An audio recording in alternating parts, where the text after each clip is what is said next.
جو لوگ اللہ پر ایمان لائیں، کہیں کہ ہمارا رب اللہ ہے، پھر اس پر جم جائیں، ان پر فرشتوں کا نزول ہوتا ہے۔ نہ کوئی غم کرو نہ خوف، خوشیاں مناؤ جنت کی جس کا تم سے وعدہ کیا گیا تھا۔ اللہ کی ربوبیت پر اطمینان جب انسان کو ہو جاتا، میرا رب اللہ ہے، ربی اللہ، انسان کے لیے نہ کوئی کھٹکا، نہ کوئی خطرہ، نہ کوئی خوف، نہ کوئی حزن۔ جو کچھ ہو رہا ہے کس کے اذن سے ہو رہا ہے؟ اللہ کے اذن سے۔ اللہ کے اذن کے بغیر پتہ تک نہیں ہلتا۔ یہ کوئی اندھا بہرا مادہ نہیں ہے جس سے مجھے کوئی خوف ہو۔ اندھا بھینسا چلا رہا ہو اس سے تو ڈرنے کا ہر انسان کو ڈرنا چاہیے، نہ معلوم کس کو ٹکر مار دے، لیکن نہیں، اس کائنات کو چلانے والا ایک سمیع و بصیر خدا ہے۔ وہ جو میرا دوست ہے، میرا ولی ہے، اللہ ولی الذین آمنوا یخرجہم من الظلمات الی النور، اللہ اہل ایمان کا ولی ہے، ساتھی ہے، پشت پناہ ہے، مددگار ہے، حمایتی ہے۔ بتائیے جس سے یقین ہو جائے کہ اللہ میرا مددگار، اللہ میرا محافظ، اللہ میرا پشت پناہ، اللہ میرا حمایتی، اس کے لیے کوئی خوف ہوگا؟ اس سے کوئی ڈر ہوگا؟ میں مثال دیا کرتا ہوں ایک بہت سادہ، پنجاب کے دیہات کی۔ وہ بڑا چودھری ہے اور کوئی غریب کسان ہے۔ اس غریب کسان کے جانوروں کو ہر وقت اندیشہ ہوگا چوری کا، کوئی میری بھینس کھول کر نہ لے جائے، کوئی میرا بیل کھول کر نہ لے جائے۔ لیکن جس کے بارے میں یہ سب کو معلوم ہو کہ وہ جو بڑا چودھری ہے وہ اس کا دوست ہے، اس کی بچیا کو کوئی خوف ہوگا؟ اس کی بھینس پر کوئی ہاتھ ڈالے گا؟ اسے کوئی اندیشہ ہوگا؟ نہیں۔ کیوں؟ کہ وہ بڑا چودھری، بڑا اس کا یہاں کا سردار، جاگیردار، سب کو معلوم ہے وہ میرا دوست ہے، کوئی میرے خلاف اقدام نہیں کر سکتا۔ اس دنیا میں یہ چھوٹی سی بات اگر آپ کے دلی اطمینان اور سکون کا باعث بن سکتی ہے تو ذرا تصور کیجئے۔ میں لفظ تصور استعمال کروں گا صرف اس لیے کہ اس کا ہم جس کو کہتے ہیں ادراک اور شعور کر نہیں سکتے، اگر کے ساتھ کر سکتے۔ اگر یقین ہو کہ اللہ میرا مددگار اور یقین ہو کہ اللہ ہر آن میرے ساتھ ہے، پھر کوئی خوف؟ کس کا خوف؟ کوئی شے اللہ سے بالاتر ہے؟ کوئی قوت اس سے زیادہ طاقتور ہے؟ کوئی اس کے ارادے کو بدلنے والا ہے؟ کوئی اس کی مشیت کے آڑے آنے والا ہے؟ یہی بات ہے جو حضور نے فرمائی۔ یہ ایمان کا حاصل ہے لب لباب، کہ دیکھو اچھی طرح اس بات کو ذہن نشین کر لو، اگر تمام انسان مل کر تمہیں کوئی نقصان پہنچانا چاہے نہیں پہنچا سکتے مگر جو کچھ اللہ نے لکھ دیا ہو، اور تمام انسان مل کر تمہیں کوئی نفع پہنچانا چاہے نہیں پہنچا سکتے مگر وہ شے جو اللہ نے طے کر دی۔ آپ پھر میں کہوں گا ذرا طاری کیجئے، اسے فرض کیجئے، اسے سوچئے، اگر اس حدیث پر ہمارا دل ٹھکا ہوا ہو تو کسی سے ڈر ہوگا؟ یہ مجھے نقصان نہ پہنچا دے، یہ میری رپورٹ خراب نہ کر دے، یہ میری انکریمنٹ نہ رکوا دے، یہ میرا یہ نہ بگاڑ دے، یہ میرے یہ نقصان نہ پہنچا دے۔ اس کا ڈر، اس کا ڈر، اس کا خوف، اس کی خوشامد، اس کے لیے جا کر طرح طرح سے اپنی عزت نفس کو ذلیل کروانا اس کے سامنے، یہ سب کچھ کیوں کرتا ہے انسان؟ جب سمجھتا ہے کہ اس کے ہاتھ میں میرا کوئی نفع ہے، اس کے ہاتھ میں میرے لیے کوئی ضرر ہے، یہ مجھے کوئی گزن پہنچا سکتا ہے، یہ مجھے کوئی نقصان پہنچا سکتا ہے، یہ میرا کوئی کام بنا سکتا ہے، یہ میری کوئی ضرورت پوری کر سکتا ہے، اسی کا نام شرک ہے۔ جہاں آپ نے یہ سمجھا کہ غیر اللہ کے اندر کوئی طاقت موجود ہے وہی شرک ہے۔ بتوں سے تجھ کو امید ہے، خدا سے نو امیدی، مجھے بتا تو صحیح اور کافری کیا ہے؟ شرک تو یہ ہے جس پر بھی تمہیں یہ خیال ہے، کلمہ ہے یہ کلمہ سوم، لا حول ولا قوت الا باللہ، ذرا اس پر دل کو کبھی اگر آپ تصور کریں، پھر فرض کریں، دل ٹھک جائے اس پر، کوئی طاقت نہیں۔ یہی بات تھی جو شیخ عبد القادر جیلانی رحمۃ اللہ علیہ نے اپنی وصیت میں اپنے بچے سے کہی۔ 11ویں دینے والے ہیں لیکن حضرت شیخ عبد القادر جیلانی کی وصیت اور تعلیمات کو کتنے لوگ ہیں جانتے ہیں؟ یہ جن مقامات تک پہنچے ہیں وہ کس چیز کی بدولت پہنچے؟ انہوں نے جو پیغام دیا وہ کیا تھا؟ اے میرے بچے، جس طریقے سے قرآن مجید میں حضرت لقمان کی نصیحتیں جو ہے نقل کر دی گئی ہیں، میں یہ عرض کروں گا بالفرض اگر قرآن حضرت عبد القادر جیلانی کے بعد نازل ہوا ہوتا تو شیخ عبد القادر کی یہ نصیحتیں بھی قرآن میں درج ہوتی. اتنی اونچی نصیحتیں ہیں. اے میرے بچے اس حقیقت کو ذہن نشین کر لے, لا فاعل فی الحقیقت ولا مؤثر الا اللہ. اس کائنات میں نہ کوئی فاعل حقیقی ہے نہ مؤثر حقیقی ہے سوائے اللہ. کسی شے میں کوئی تاثیر نہیں اگر اللہ نہ چاہے. آگ جلا نہیں سکتی اگر اللہ نہ چاہے. پانی ڈبو نہیں سکتا اگر اللہ نہ چاہے. زہر ہلاک نہیں کر سکتا اگر اللہ نہ چاہے.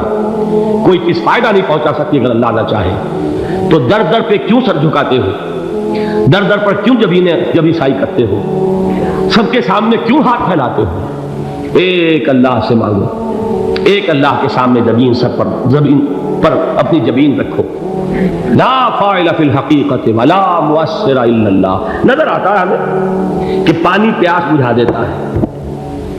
پیاس بجھانے کی صلاحیت پانی میں نہیں ہے, اللہ کے اذن سے. کھانا بھوک مٹا دیتا ہے.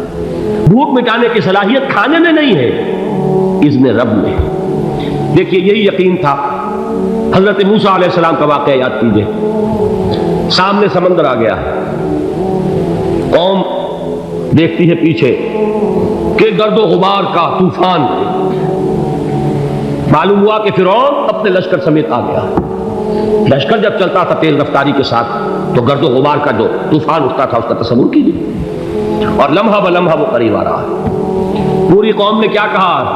اے موسیٰ انا لمدرکون, اے موسیٰ ہم کو پکڑے گئے. قرآن مجید میں تو یہاں وہ باتیں نہیں لکھی ہیں, لیکن تورات میں یہ درج ہے کہ بنی اسرائیل جھگڑنے لگے, دست و گریبان ہو گئے موسیٰ کے ساتھ. موسیٰ نے یہاں مروایا لا کر, اس سے تو ہم ہی بہتر تھے.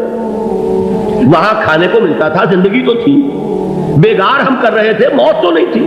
اب جو کچھ ہوگا اس کا تصور کرو, جس طریقے سے ہمارے ٹکڑے اڑائے جائیں گے. تو لڑ رہے ہیں حضرت موسیٰ علیہ السلام سے. یہ تورات کی تفصیل ہے. قرآن میں صرف اتنا آیا ہے, پریشان ہو کر انہوں نے کہا انا لمدرکون, موسیٰ ہم کو پکڑے گئے. اس وقت موسیٰ کا جواب کیا ہے؟ کلا ان معی ربی سیہدین. نہیں, میرے ساتھ میرا رب ہے, وہ راستہ دے گا. بتائیے کہاں راستہ نظر آ رہا ہے؟ یہ ہے ایمان بالغیب. راستہ نظر نہ آئے تب اللہ پر یقین ایمان ہے. جیب میں پیسے ہوں اور تب دل کو اطمینان ہے تو ایمان کس پر ہوا؟ پیسے پر, اللہ پر نہیں. جب وسائل و ذرائع نہ ہو اور پھر یقین ہو کہ اللہ مسبب الاسباب ہے, وہ اسباب کا پابند نہیں ہے, وہ اسباب کا محتاج نہیں ہے, اسباب اس کے محتاج ہے. اگر یہ یقین ہے تو اللہ پر ایمان ہے. یہ نہیں ہے تو تمہارا ایمان اسباب پر ہے, وسائل پر ہے, ذرائع پر ہے, مادیات پر ہے, اللہ پر نہیں. اس وقت کہاں راستہ تھا؟ کوئی راستہ تھا؟ سمندر ہے اور ادھر سے لشکر آ گیا ہے. کلا ان معی ربی سیہدین. اب دیکھیے ایمان کہہ دینا آسان ہے, ہوا معکم اینما کنتم, جہاں کہیں بھی تم ہوتے ہو اللہ تمہارے ساتھ ہوتا ہے. لیکن اس کا یقین قائم ہو جائے تو زمین و آسمان کا فرق واقع ہو جائے. یہی بات ہوئی حضور کے ساتھ. غار ہے, چھپے ہوئے ہیں محمد رسول اللہ اور آپ کے وہ یار غار ابو بکر صدیق رضی اللہ تعالی عنہ. اقبال نے حضرت ابو بکر کی شان میں چند اشعار کہے صرف, لیکن واقعہ یہ ہے کہ بھاری بھاری نظموں پر اور قصیدوں پر بھاری ہے. طویل ترین نظمیں اور قصیدے ہوں ان پر بھاری ہے. ہمتیں ابو بکر کی ہمت جو ہے, عشق ملت را جو اب, جیسے بارش سے کھیتی اپجتی ہے, ابو بکر کی ہمت اور عظیمت اس امت کو اسی طرح سینچنے والی ہے. ثانیے اسلام و غار و بدر و قب, وہ دوسرے تھے اسلام میں, دوسرے. پہلے کون تھے؟ انا اول المومنین, حضور کی بات ہے, سب سے پہلا ایمان لانے والا میں. دوسرے ابو بکر. ویسے ہمارے ہاں یہ چلتا ہے اختلاف, حضرت علی پہلے ہیں کہ حضرت ابو بکر پہلے ہیں, لیکن اس میں بڑی خوبصورت تطبیق قائم کی ہے علماء نے, اور بہت صحیح ہے. چار کے بارے میں فیصلہ ہی مت کرو کہ کون پہلے. ان کی ایک عجیب تقسیم کر دی ہے. آزاد مردوں میں, بالغ مردوں میں سب سے پہلے ابو بکر, بچوں میں سب سے پہلے علی, خواتین میں سب سے پہلے خدیجہ، اور غلاموں میں سب سے پہلے زید بن حارثہ۔ بڑی پیاری تقسیم ہے، یہ چاروں ہی پہلے ہیں، ہر ایک کے لیے اولیت ہے۔ اور واقعہ یہ ہے کہ اگر زمانی اعتبار سے تعین ہوگا تو پہلے خدیجۃ الکبریٰ آئیں گی رضی اللہ تعالیٰ عنہ، کسی اور سے بات کرنے کی نوبت بعد میں آ سکتی ہے، پہلے تو اہلیہ محترمہ سے بات ہوئی، آتے ہی پہلی وحی ہوئی ہے، ابھی تبلیغ کا حکم نہیں تھا، کس کو بتایا واقعہ؟ ابھی اپنی نبوت کی تبلیغ کا تو حکم ہی نہیں آیا، واقعہ کس کا ہے؟ وہ خدیجہ کا ہے۔ جب کہا ہے کہ خشیت علی نفسی، مجھے اپنی جان کا اندیشہ ہے، تو کیا جواب دیا خدیجہ نے رضی اللہ تعالی عنہا؟ وہ صدیقۃ الکبریٰ ہے، صدیقات جو ہے خواتین ان میں چوٹی پر خدیجۃ الکبریٰ ہے رضی اللہ تعالی عنہا، اور صدیق جو مرد ہیں ان میں صدیق اکبر ہے ابو بکر صدیق رضی اللہ تعالی عنہ، لیکن صدیقات میں چوٹی پر۔ جب حضور نے فرمایا خشیت علی نفسی، کیا فرمایا، کیا عرض کیا، کیسے تسلی دی؟ نہیں، اللہ آپ کو ضائع نہیں کرے گا، آپ غریبوں کے ہمدرد ہیں، آپ مساکین کے تکالیف رفع کرنے والے ہیں، آپ بیواؤں کی سرپرستی کرتے ہیں، آپ مسافروں کی خدمت کرتے ہیں، اللہ آپ کو ضائع نہیں کرے گا۔ یہ یقین ہے اس خاتون کے اندر۔ خیر وہ ایک علیحدہ بات ہو جائے گی، میرے دل پر حضرت خدیجہ رضی اللہ تعالیٰ عنہ کی شخصیت کا بڑا گہرا نقش ہے، جو وہ کوئی اور یہ وقت اور موقع ہوا تو بیان ہوگا۔ بہرحال اقبال نے ایک مصرے میں جو 4 اولیتیں جمع کر دی ہیں، ہمتیں کشت امت را چو ابر، ثانی اسلام و غار و بدر و قبر۔ اسلام میں حضور کے بعد پہلے کون؟ ابو بکر۔ غار میں حضور کے ساتھ کون؟ ابو بکر۔ بدر کی رات اللہ کا رسول سر سجود، وہ جھاڑ، وہ گھاس پھوس کی جو جھوپڑی بنائی گئی تھی، اور وہاں تلوار ننگی لے کر پہرا دینے والا کون؟ ابو بکر۔ اور اس حجرہ عائشہ میں محمد کے بعد سب سے پہلے دفن ہونے والا کون؟ ابو بکر رضی اللہ تعالی عنہ صلی اللہ علیہ وسلم۔ وہ جو معاملہ میں سنا رہا تھا غار ثور کا، حضرت ابو بکر بھی حضور کے خیال سے لرز گئے ہیں۔ آپ کو یاد ہوگا کہ جا کر پہلے تمام جتنے سوراخ تھے انہیں بند کیا، ایک سوراخ رہ گیا تھا جس کو بند کرنے کے لیے کوئی کپڑا نہیں تھا، وہاں اپنی ایڑی رکھی ہے، تب کہا ہے حضور سے تشریف لائیے، اور اپنے زانو پر حضور کو لٹایا ہے، اور وہاں کسی موذی جانور نے کاٹا ہے، حضور کی آنکھ لگ گئی تھی، اس وقت اس بل کے اندر جو بھی بچھو ہے کیا ہے واللہ عالم، اس نے کاٹا ہے، اس کی تکلیف کی وجہ سے ابو بکر کی آنکھوں سے آنسو ٹپک گئے، حضور کے چہرے مبارک پر پڑے ہیں، تو حضور جاگے ہیں، معاملہ کیا ہے؟ ایڑی نہیں ہٹائی وہاں سے، مبادا وہ جانور وہاں سے نکل کر محمد الرسول اللہ کو کوئی گزن پہنچا دے، ابو بکر کی ایڑی ہے، جس طرح چاہے کھا لے، ختم کر دے، جان نکل جائے تب کوئی آنچ آئے، محمد پر تو آئے، لیکن جیتے جی نہیں۔ وہ ہے ابو بکر حضور کے خیال سے، اس وقت حضور نے پھر اپنا لعاب دہن لگایا ہے، اور اس سے پھر آپ کی تکلیف ختم ہوئی۔ جیسے خیبر میں حضرت علی کی آنکھ دکھ رہی تھی، اس کو جو شفا حاصل ہوئی ہے وہ بھی حضور کے لعاب دہن سے ہوئی۔ تو بہرحال اس وقت انہوں نے کہا ہے کہ اے نبی یا رسول اللہ، اگر اس وقت ان میں سے کسی نے غیر ارادی طور پر بھی اپنے قدموں کی طرف جھانک لیا تو پکڑے جائیں۔ کیا جواب تھا اللہ کے رسول کا؟ لا تحزن ان اللہ معنا، اللہ ہمارے ساتھ سے کیوں گھبراتے ہو ابو بکر؟ یہ ہے ایمان باللہ، میرا مالک اللہ، میرا رازق اللہ، میرا محافظ اللہ، میرا مددگار اللہ، میرا پشت پناہ اللہ، میرا دوست اللہ۔ یہ دوستی ہے اللہ کی جو لب لباب ہے، حاصل ہے ایمان کا، اسی کا نام ولایت ہے۔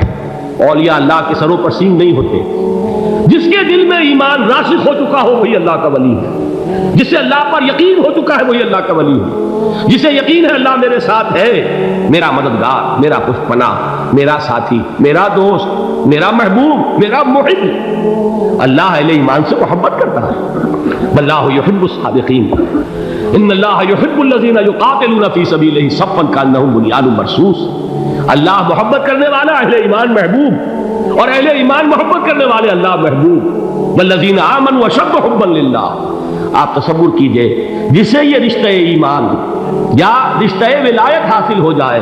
الا ان اولیاء اللہ لا خوف علیہم ولا هم یحزنون. آگاہ ہو جاؤ، اللہ کے دوستوں کے لیے نہ کوئی خوف ہے